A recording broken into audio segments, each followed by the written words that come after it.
आज हम जानेंगे जैन धर्म के दिगंबर मूल आमनाय के आधार पर आखिर श्वेतांबर संघ की उत्पत्ति कैसे और कब हुई, ये आज हम जानेंगे।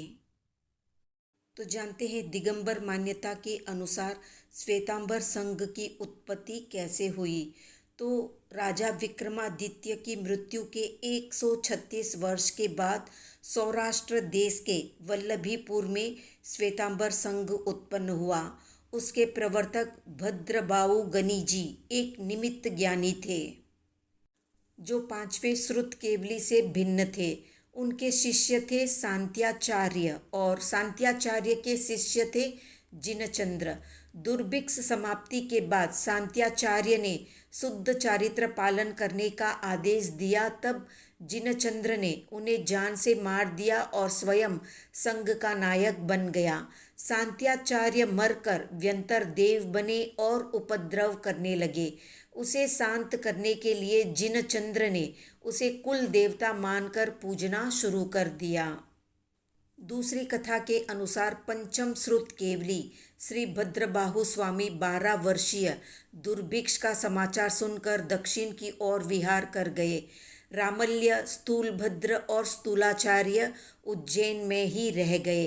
वे एक वस्त्र के टुकड़े से नग्नता छिपाकर पात्र में भोजन मांगने लगे। इस कारण संघ का नाम अर्धफालक पड़ा। सुभिक्ष होने पर मूल संघ दक्षिण से वापस आया। तब स्थूलाचार्य ने अपने संघ को पुनः पहला मार्ग अपनाने को कहा।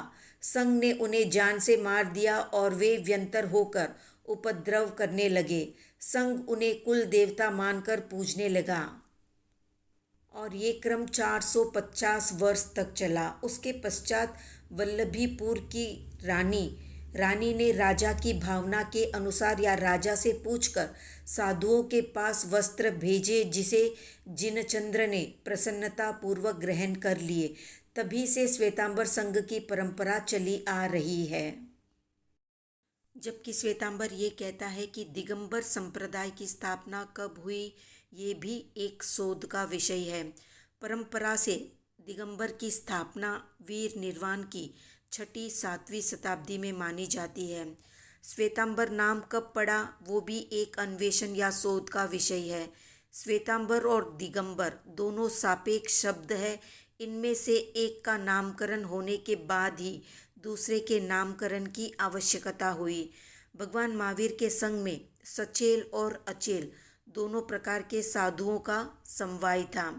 उत्तराध्ययन में अचेल और सचेल दोनों अवस्थाओं का उल्लेख है।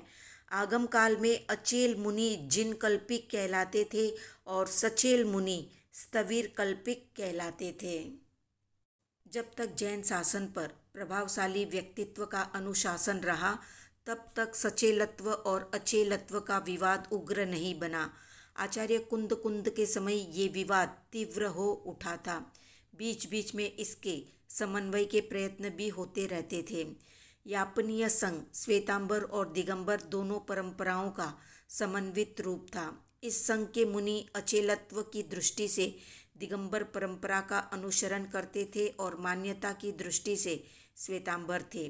वे स्त्री मुक्ति को मानते थे और श्वेतांबर सम्मत आगम साहित्य का अध्ययन भी करते थे। कोई मुनि 2 वस्त्र रखता है, कोई 3, कोई 1 और कोई अचेल रहता है। वे परस्पर एक दूसरे की अवज्ञा न करें, क्योंकि ये सब जिन आज्ञा या तीर्थंकर की आज्ञा के अंतर्गत आती है या तीर्थंकर आज्ञा सम्मत है। ये आचार भेद शारीरिक शक्ति और धृति के उत्कर्ष और अपकर्ष के आधार पर होता है। इसलिए सचेल मुनि अचेल मुनियों की अवज्ञा न करे और अचेल मुनि सचेल मुनियों को अपने से हीन न माने। जो मुनि महाव्रत धर्म का पालन करते हैं और उद्यत विहारी है, वे सब जिन आज्ञा में है, तीर्थंकर भगवान की आज्ञा में है। तो ये थी संक्षिप्त जानकारी। कितने लोग अपने आप को दिगंबर श्वेतांबर न कहकर सिर्फ जैन कहलाना पसंद करते हैं, कमेंट में बताएं। वीडियो पसंद आया तो लाइक, शेयर, सब्सक्राइब करें।